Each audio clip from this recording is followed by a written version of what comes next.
પગમાં વળી પેલી આંગળીમાં માછલીવાળી વીંટી પહેરી હોય. એ બાયુનું શાસ્ત્ર છે.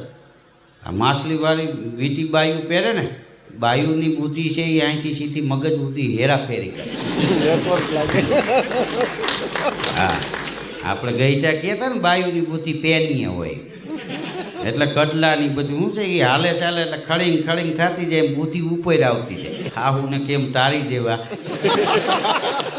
હા એ વિચાર આવે. પછી બાયુ બંગડીઓનું ચૂડલન પહેરે, કારણ કે આ કાંડામાં ને એને એ બધી જે કામ કરતા હોય ને હેરાફેરી થાય ને, સાયકોલોજી છે કે આ શરીરની નસું છે એ મોકરી પડે. કારણ કે પુરુષ તો કોકને બે ધોલ મારીને નસું મોકરી કરી નાખે.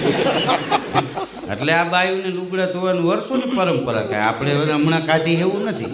કારણ કે ઓમ કોઈને મારી ન શકે એટલે ખારા થઈ જાય, લુગડા ધબધબાવી નાખે આખા ઘરના. હતી